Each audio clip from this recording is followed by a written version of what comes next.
pra Pergunta, o podcast oficial do TDC.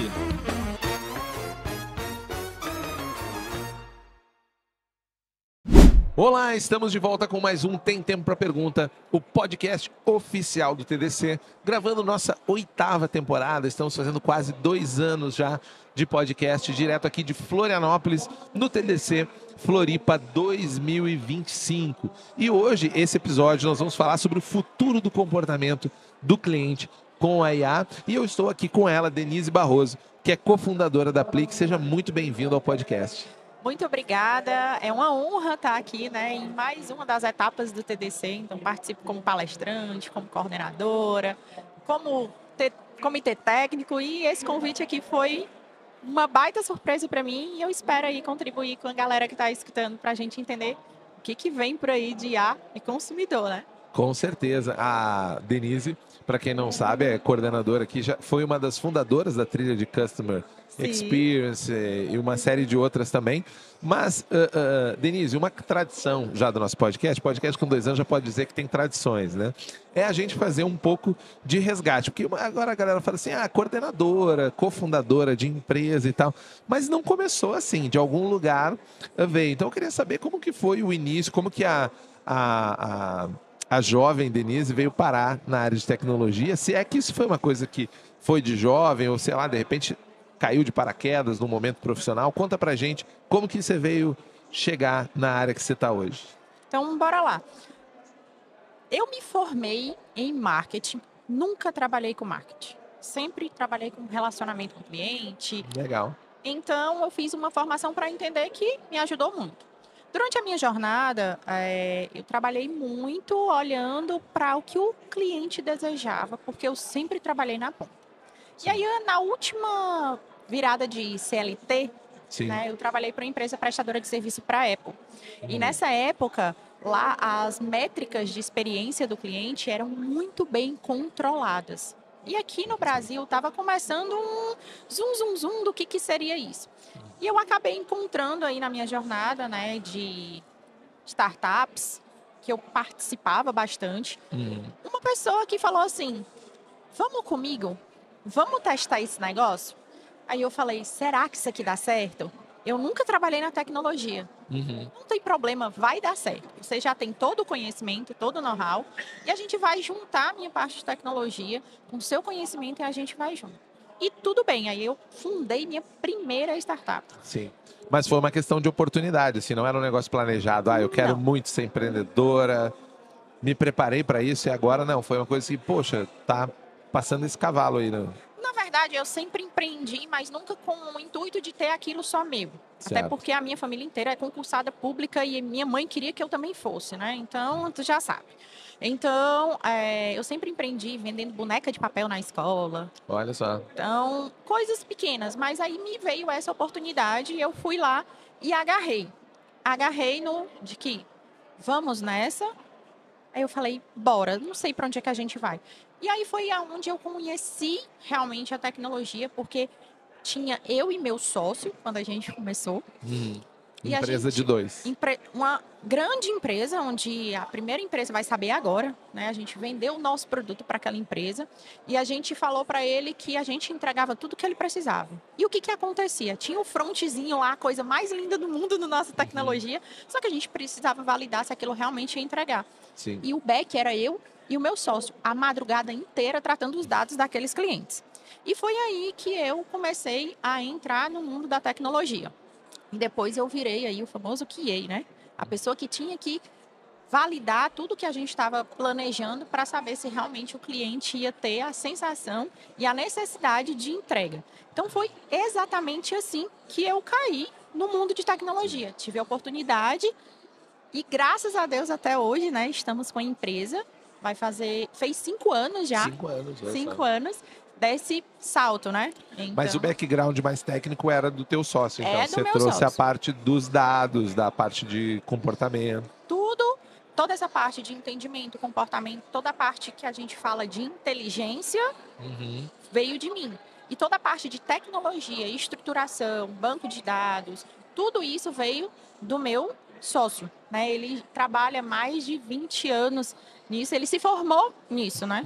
A Denise não. A Denise se formou dentro já da execução. Então, foi assim, como você aprendeu tecnologia? Na vivência. Sim, no dia a dia. No dia a dia. Então, eu não fui para uma faculdade de tecnologia. Então, Sim. foi assim que a tecnologia caiu nos meus braços e estou até hoje. Legal. E tem uma coisa que muita gente fala quando tem acesso a esse lado, digamos, a parte de trás do alambrado, né? Que é a parte onde você, eu tenho que construir uma solução, eu trabalho assim. Fala assim, pô, mas é muito nome, é design thinking, é user experience. O que é customer experience? Não é tudo a mesma coisa? Conta, por que existe uma área separada só para isso e o que ela faz na prática? Gente, tem muitas sopas de letrinha da mesma forma que qualquer outro lugar. Então, a gente tem UX, a gente tem CX e a gente tem CS. O que são essas letrinhas, certo? O CS, ele é o cara que vai olhar tudo que a user experience, que é o que a gente desenhou, que o cliente passe pelas etapas e tenham boas experiências. Então, o time de CX, ele traz toda essa linha, desde a descoberta daquela empresa até uma renovação de contrato. Então, a gente desenha toda a experiência do cliente. O que ele vai sentir, o que a gente quer que faça com que ele compre mais. Então, a gente desenha tudo isso. E o time de CS é aquele cara que vai controlar se esses dados estão realmente entregando valor para o cliente. Então, ambos andam juntos. E o UX, Denise? Eu tenho uma tecnologia, eu tenho que deixar isso de uma forma muito fácil para ele. Então, a usabilidade daquela tecnologia precisa ser fácil, precisa ter os dados mais fáceis, mais visíveis. Então, a gente tem essas três coisas que se relacionam para que a gente possa entregar o famoso sucesso do cliente. Mas se ele não tem uma boa experiência com a empresa em todos os pontos de contato, seja desde a contratação até uma renovação e uma boa experiência dentro daquela tecnologia, daquele produto, possivelmente ele não vai mais te comprar. Ele vai para o teu concorrente. Então, até a parte financeira da empresa, às vezes, ele gera um atrito com esses clientes e ele sai. Não porque ele não está tendo sucesso com a tua empresa, mas porque a experiência dele naquela área financeira não está legal. Ele tem que ficar pedindo boleto, sempre chega atrasado. Então, a experiência do cliente é o que ele passa, são as emoções, os sentimentos e aquelas ações. E o sucesso é se no final eu estou entregando. Eu sempre costumo fazer uma comparação assim, vou na farmácia. Certo? Cheguei na farmácia, entreguei a receita para o farmacêutico. Ele vai ler a receita, vai me explicar o que aquele remédio traz, só que quando ele vai pegar aquele produto, aquele remédio, não tem. Então, o que era sucesso para mim como cliente? Era sair de lá com o remédio. Só que eu tive uma ótima experiência. Cheguei em uma outra farmácia, eu entreguei o papel, o cara nem olhou para minha cara, mas eu saí com o meu remédio. Então, eu tive o sucesso, mas a minha experiência não foi boa. Entendi. E aí, de certa forma, esse processo todo, ele é multidimensional, né? Como você falou, às vezes eu estou olhando a retirada da nota, ou a forma de pagamento, ou talvez até a entrega, a logística de entregar o produto.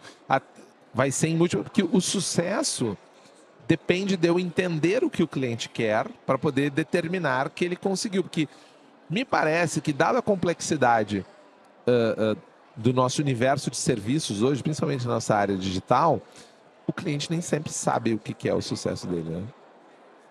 Na verdade, o que a gente precisa hoje? Dos dados dele. Então, a minha empresa, o TDC, nós temos clientes. Esses clientes, eles deixam informações. Claro que eles autorizam que a gente utilize esses dados para a gente fazer análise. Então, às vezes ele não sabe o que ele precisa. Mas a gente tem como condicionar. Vamos usar o exemplo do TDC. Certo. Eu já vim aqui nas edições do TDC algumas vezes. Participei de algumas trilhas e eu fui em determinadas regiões. Então, o que acontece? Se eu estou vendo que nesse momento X vai ter um evento, vamos dizer, lá em São Paulo, e até agora o Júlio ainda não fez a inscrição dele, então eu vou personalizar uma mensagem para o Júlio. Oi, Júlio, aqui é a Yara do TDC. E a gente está sentindo falta de você nessa edição. As trilhas que você costuma participar, a gente vai ter aqui. Então, esses dados a gente consegue cruzar e entregar o valor que o cliente espera. Às vezes ele está tão conturbado que ele não consegue perceber isso. Então, a gente começa a entregar para ele o que ele acredita que é importante. Sim. Então, Mesmo isso, que ele não saiba exatamente nesse momento que era aquilo que ele precisava. mas com os dados que a gente tem já de todo o processo que ele já se relacionou com a gente consegue entregar isso. Uhum. Entendi. Bom, tudo baseado, como você falou, né, em dados, né? Eu preciso, de alguma forma, levantar esses dados, tratar eles e tirar esse valor que você falou na ponta.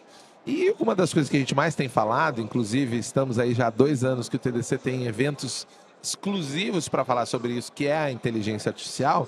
E por mais que a gente fale muito hoje de modelos de linguagem, né, os large language models, inteligência artificial já vem há mais tempo, né? Ela veio, de certa forma, bagunçar um pouco esse gerenciamento dos dados. Não bagunçar no sentido pejorativo, mas bagunçar, tipo, eu fazia isso de um jeito, agora eu estou fazendo de outro. Como que tem sido para você que já trabalha com isso, que tem uma empresa nessa área, a transformação a partir dessas novas possibilidades de usar sistemas muito complexos de inteligência artificial como serviço, né? Que antes, para você montar um modelo, você precisaria de um grande, gigantesco servidor ou de uma nuvem gigantesca, modelos matemáticos bizarros, e agora eu posso, digamos, puxar uma API e já estou usando. Bem, não só no meu negócio, mas em todos os negócios, aparentemente parece simples. Certo. O que a gente está fazendo? Apesar da gente ter todas essas linguagens, toda a IA trabalhando, a gente tem que validar essas informações. O que a gente constrói? A gente faz os prompts, né, os famosos prompts, sim, do que a gente quer que ela entregue de informações para a gente. E esses dados, eles podem estar tanto estruturados como desestruturados. Quando a gente tem os dados estruturados, que são as informações que já são ali certinhas, né, é mais fácil a gente trabalhar e dizer para o meu time o que ele deve executar na área de marketing, na área de relacionamento com o cliente. Então, quando os dados estão desestruturados, a gente precisa ser mais assertivos para que a gente construa ali um prompt para ele trazer o resultado que a gente quer. Cruzando os dados estruturados com os dados não estruturados, a gente pede para as IAs construírem o que a gente chama de jornada de relacionamento com o cliente.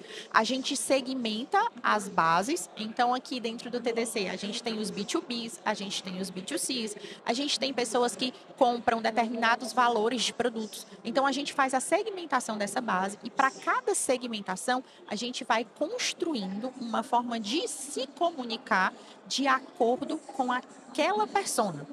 Então, a gente traz isso para o nosso dia a dia e a gente consegue elaborar esse relacionamento a longo prazo. Entendi. O cliente nessa coisa, porque assim, a gente está falando aqui de um sistema de hiperpersonalização, né? Significa que através de uma capacidade de gerenciamento desses dados, eu sou capaz de mandar uma mensagem específica o suficiente a ponto dela ser única. Né? Porque hoje é praxe no marketing, até eu troquei uma ideia, teve um episódio que veio um delegado de polícia, a gente falou sobre segurança, sobre golpes, né? E ele falou, o bandido, a técnica dele que é spread and pray, ou seja, ele espalha e reza, uma hora alguém vai cair. E o marketing por muito tempo foi isso, né? Faça o espalhamento, seja por e-mail, seja por mala direta, quem, né? Lembra? Eu sou da mala direta. Do tempo da mala já recebia em casa, né? E hoje você tem... E isso muda, de certa forma, eu acho, o comportamento do consumidor também em reagir a esse tipo. Você acha que em algum tempo a pessoa já vai esperar, ela não vai ser mais sensível a uma comunicação que não seja tão única assim? Você tem visto esse impacto no futuro? No futuro, eu acho que todo mundo vai esperar coisas muito segmentadas para você. A gente já está vivendo isso. Né? Eu acabei de falar, dar um exemplo aqui do TDC, que eu estou esperando algo que seja para mim. Sim. O que vai acontecer? Nós, como consumidores e como clientes, porque eu digo que existem consumidores e clientes. Clientes são aqueles que te compram mais de 2 vezes, eles são recorrentes, né? E consumidores são aqueles que compraram uma única vez contigo. Então, o que eu posso fazer para que essa galera vire meu cliente e os meus clientes continuem? O que a gente começa a olhar? Nós somos preguiçosos por natureza. Sim. A gente não quer ter tempo de pensar, a gente não quer. A gente só quer ter prazer, é o nosso objetivo primordial do ser humano, é só ter prazer. Tudo que for gerar qualquer tipo de conflito, atrito ou trabalho, eu prefiro não fazer. Pronto, então o que a gente vai estar? A gente vai estar levando menos trabalho para ele pensar. Então, nós vamos esperar coisas muito direcionadas. Isso não quer dizer que todas as pessoas vão querer essa forma. Algumas pessoas, que a gente sabe que existem essas segmentações de personas, elas vão começar a se perguntar, realmente isso é para mim? Realmente essa comunicação, esse curso, esse evento, essa trilha, esse material, essa pesquisa foi feita para mim? Ou eu estou fazendo só parte desse grupo que eles me colocaram? Então, daqui para frente, gente, não tem para trás. Hoje o foguete já dá ré, a gente já viu que o foguete deu ré, né? Mas daqui para frente, nós vamos querer mais personalização. E a comunicação ela tem que ser muito direta, porque se você fala comigo de uma maneira formal, eu espero que você me trate de maneira formal. Porque se eu trago uma IA com uma forma diferente de falar com você, você já vai entender que não é para você. E como que vai ser a tua autoridade em querer trazê-la de novo para perto de ti? Vai ser diferente. Então, a autoridade de marcas, as segmentações e as personalizações, elas vão ser cada vez mais utilizadas para que a gente possa gerar experiências para aqueles consumidores ou para aqueles clientes, gerando novas vendas e recorrência naquilo que a gente está entregando para o mercado. Então, assim, o que é o futuro? O futuro é eu estar falando simplesmente com o Júlio para o Júlio, entregando as piores e as melhores oportunidades que ele tem. Então, se eu falo assim, olha, se você for para essa trilha, eu não acho legal para você, mas eu tenho essas trilhas aqui que vão ser boas para você. Então, eu já sei que você vai estar falando comigo. Entendi. E isso pega numa coisa que eu fico sempre pensando, né? À medida que a gente vai fornecendo, retendo cada vez mais informações de clientes diversos, né? De consumidores, de participantes. E cada vez mais eu sou capaz de tratar esses dados, né? Isso se torna tão coloquial, digamos assim, que mesmo eu conseguindo, por exemplo, a autorização do cliente, sei lá, ele fez o cadastro, ele autorizou, ele sabe. Só que eu estou prevendo tanto as coisas que eu vou fazer para ele, que algumas pessoas tendem a dizer assim, poxa, mas me senti meio invadido aqui. Como que ele sabe que eu quero essa...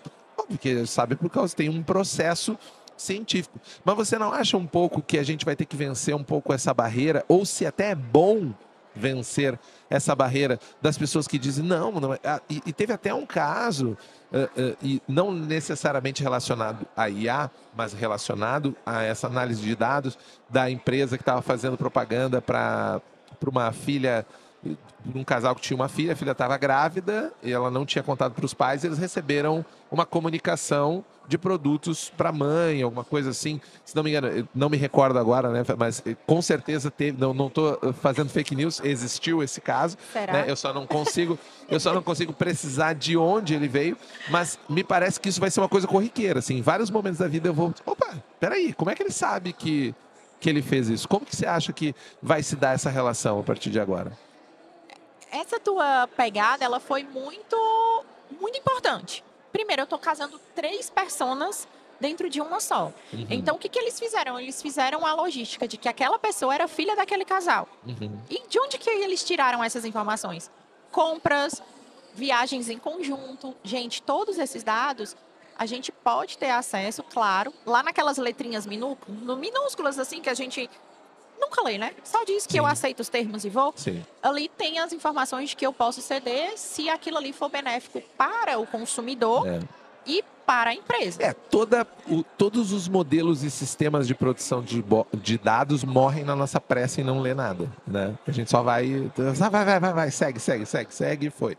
Ele morreu aí. E aí depois, meu Deus, O que tá acontecendo? Como assim? Eles já sabem até que eu preciso comprar isso daqui, né? Muitos dizem que os nossos telefones escutam tudo. E eu não duvido muito, né? Então, a gente, às vezes, tá ali, do nada, o telefone fala com você. Você precisa realmente disso? Opa! Então, essa é o susto que a gente leva. Né? Então, olhando para isso, a gente vai estar com tanta informação do Júlio, da Denise e das pessoas que estão ao redor, porque todos os dados se cruzam. Seu Instagram, seu Facebook, seus cartões de crédito, suas viagens, as pessoas que estão marcadas. Tudo isso a gente trabalha para trazer esses dados e fazer com que essas informações elas entreguem. O que vai acontecer? Vão acontecer esses sustos, como você falou. Por quê? Porque eu estou prevendo algo que você já vai fazer. Então, se todos os anos eu vou para o TDC... Há uma grande probabilidade de eu ir novamente, né? Das mesmas formas, talvez no mesmo lugar. Eu já recebi, certo? Passagens aéreas dentro desse período que eu estou sempre aqui. Sim. Com ofertas. De onde foi que eles tiraram isso? Como eu venho acompanhando o TDC e sempre estão dentro dessas mesmas zonas, né? Então, eles me mandam essas informações dentro daquele período. Sim, você está mais permeável, segundo os dados, né? A comprar uma passagem para Florianópolis nessa época do ano. Porque desde 2019 eu participo do TDC. E então, eles já têm esses dados. Então, a gente vai se assustar e, ao mesmo tempo, a gente vai em alguns lugares. Cara, que bom que eles me lembraram. Sim, então, porque está entregando valor, né, de alguma forma. Então, onde a gente vai chegar? Será que essas pessoas elas vão gostar ou não? E o que vai acontecer se eu não gostar? Com certeza, essa menina não gostou deles terem sido... Deve ter gerado um problema gigantesco na família. E o que acontece? Se eu não estou gostando... A gente precisa saber de onde eu retiro essas minhas informações.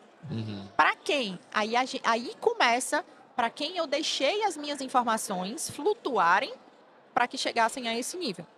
Mas é interessante você falar isso porque, por exemplo, uma coisa que até você comentou antes, de que os relacionamentos entre pessoas, né? Se eu sou amigo de alguém numa rede social e tal, eu tenho um contato dele.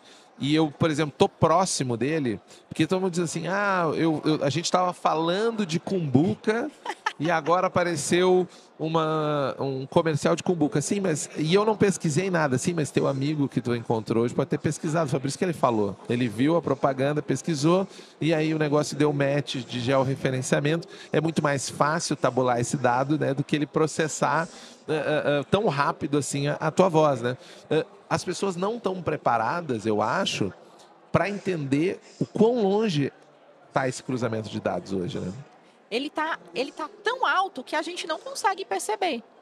Então, esses pequenos detalhes de voos que você faz periodicamente, aonde você consome seus alimentos, quais são os supermercados que você frequenta, quais são as lojas que você vai, quais são os postos de combustíveis que você passa, tudo a gente consegue. E se eu tenho convivência com outras pessoas, possivelmente, né, a minha análise de estruturação de dados desestruturados, porque não está tão estruturado, vai gerar para você essas propagandas, essas informações, essas possíveis indicações. Então, isso tudo vai se cruzar. Sim, até porque quando você está dentro de um ecossistema, provavelmente todo esse ecossistema se conversa. Sei lá, se eu estou no ecossistema da Meta e eu escrevi uma mensagem no WhatsApp, eu posso receber uma mídia no Facebook a partir daqueles dados, porque ele está dentro do mesmo grupo como é que é, de proteção de dados, né? De política de dados. Eu estou sob a mesma política em qualquer um desses. Ou quando a pessoa, sei lá, ela está no Google Maps e, eu recebi um e-mail aqui, um negócio de e-mail de um lugar. Sim, mas você vai até lá. Ele sabe que você vai até lá toda semana e toda sexta toma um café. Porque eu pago no meu Google Wallet e aí ele sabe o que eu compro, ele sabe onde eu vou, ele sabe... Olha que legal. Todos os dias de manhã eu faço o trajeto de casa para o trabalho. E eu abro o Waze para ver qual o melhor caminho dentro daquele trajeto. Para ver qual o trânsito que eu vou ganhar tempo. Ele já abre para mim e fala, você vai para esse lugar? Ele sabe para onde você vai. Ele sabe para onde eu vou. O Uber, na maioria das vezes, a primeira sugestão, quando eu aperto ali, é o lugar para onde eu estou indo. Cheguei aqui em Floripa, desci lá no aeroporto, e ele já me perguntou se eu ia para o hotel, que eu sempre venho para cá. Sim. Então, essas informações que a gente acha que a gente Não deu. não deu, nós demos lá quando a gente deu o check para poder ter acesso ao produto. Então, eles sempre vão me sugerir lugares, eles sempre vão me perguntar para onde eu vou, em cima daquilo que eu já permiti que ele fizesse. Então, como nós, empresas, estamos trabalhando? Nós estamos trabalhando em cima desse ecossistema de informações que vocês, clientes e consumidores, nos deram a autorização para cruzar esses dados e deixar a vida mais fácil para vocês. Entendi. E dentro dessa facilidade, fazer talvez uma pergunta até que seja meio... ela não é capciosa, mas seja uma pergunta mais... uma pergunta red flag, assim, né, que se chama. Que é tipo assim, eu tô querendo, na verdade, que o meu cliente pare de pensar. É essa a ideia? Porque eu fico pensando, e a minha função aqui como host é um pouco essa, pensar o que o cara está ouvindo. Pô, mas então eu não preciso mais escolher nada, porque é para isso que a gente está indo, para que as pessoas não tenham mais talvez não precisa ser da capacidade, mas a necessidade de escolher nada, tá tudo tão entregue a ponto que não preciso mais escolher, eu estou sempre sendo fornecido, aonde eu vou eu estou bem atendido, né? Esse é o nosso objetivo primordial? Na verdade, a gente quer facilitar a vida do consumidor. Vamos olhar como empresa. A gente quer facilitar que você não tenha trabalho de escolha para você converter logo para a gente. Certo. Concorda? Certo, é o objetivo de qualquer empresa hoje com marketing digital. E quando você quer comprar alguma coisa e você não quer parar para poder comprar e olhar e analisar isso tudo, o que você quer? Você quer referências, você quer informações rápidas. Então, se você for do tipo de que eu entro numa loja, já sei o que vou comprar e não quero ficar tendo opções, muitas opções de escolha, que maravilha você está entregando para mim. Então, até numa loja física, se daqui a alguns anos, na hora que você passar, ele já sabe quem é seu CPF. Porque daqui a pouco a gente já está ali com o chip implantado na gente. Então, meu CPF está ali, passei. Escaneamento facial. Já era. A vendedora, ou até nas próprias sugestões de autosserviço, ele já vai me indicar quais as seções que eu posso ir para consumir aquilo que eu costumo consumir. Então, não preciso mais ficar olhando para a loja como um todo. Mas tem um outro porém. Eu vou estar tendo uma possibilidade de perca de venda de outros produtos ou de conhecimento de outros produtos por esses clientes. Como que a gente vai trabalhar isso? A gente vai fazer uma jornada para que produtos que sejam correlacionados ou que a gente acredite, de acordo com toda a análise de dados que a gente já tem desse cliente, ele passe pelos corredores e eles tenham acesso a esses novos produtos e serviços. Mesmo chegando àquela ponta. Vai ser uma inovação daquelas gôndolazinhas quando a gente está indo para o caixa, que eles botam de tudo. O bretezinho lá, que nem o boi quando está indo para abate, a gente tem que andar ali no... E aquilo ali nunca vai acabar em nenhuma loja. Todo mundo fala, vai acabar as filas. Não vão, porque ali é onde a gente faz um cross-sell com o cliente. Né? O que é um cross-sell? É ter oportunidade de vender outras coisas que ele nem precisava. Mas ele está ali na fila e eu vou lá consumindo.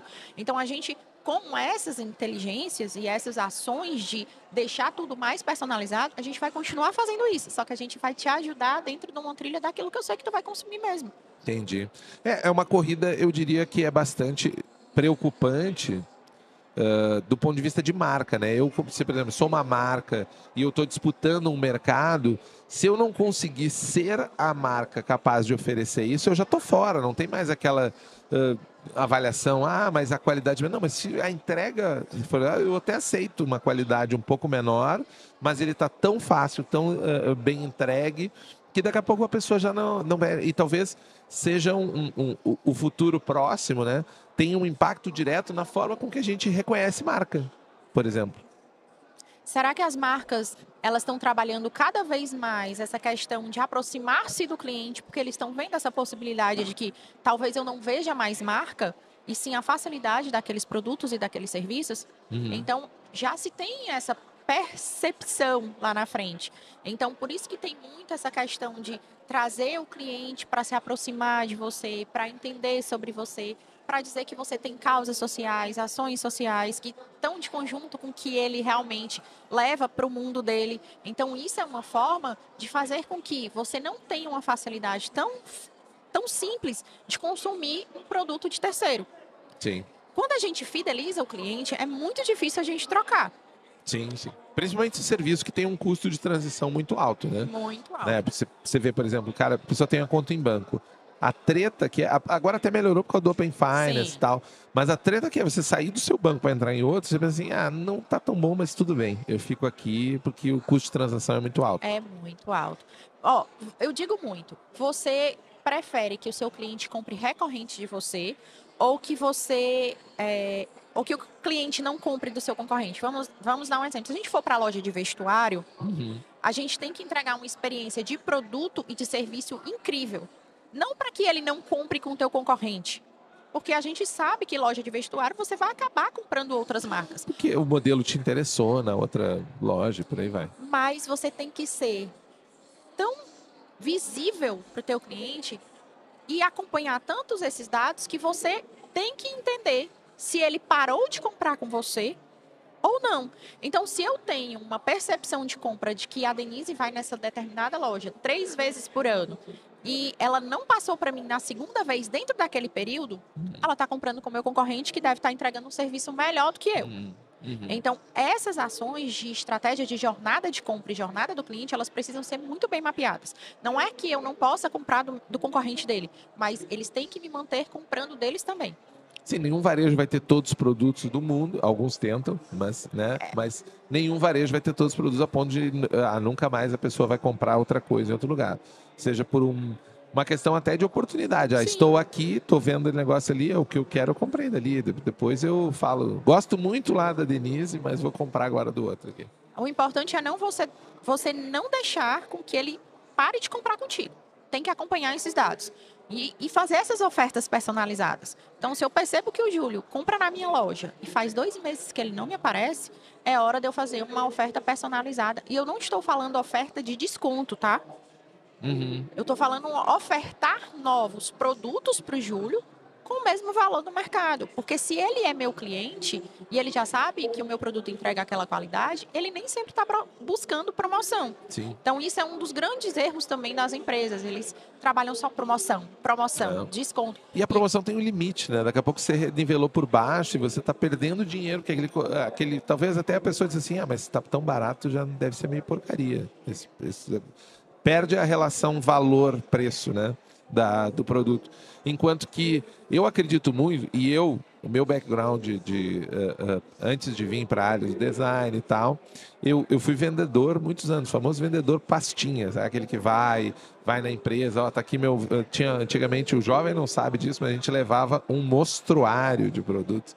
Aí você abria, vendia, e o cara fazia pedido, a gente anotava num talão, esse tipo de coisa. E a maquineta do cartão, que você botava o cartão assim, fazer... Também... Tinha isso, mas essa dinâmica, né, do mostruário lá, da pessoa definir o que ela queria naquele momento, era um momento, digamos assim, de ver coisas novas, né? Eu chegava lá e ele não sabia exatamente o que ele queria, né? Ele sabia que, não, todo dia tal, o Júlio vai me mostrar aqui o mostruário dele, eu vou encontrar algumas coisas que eu acho que tem potencial de venda e vou revender.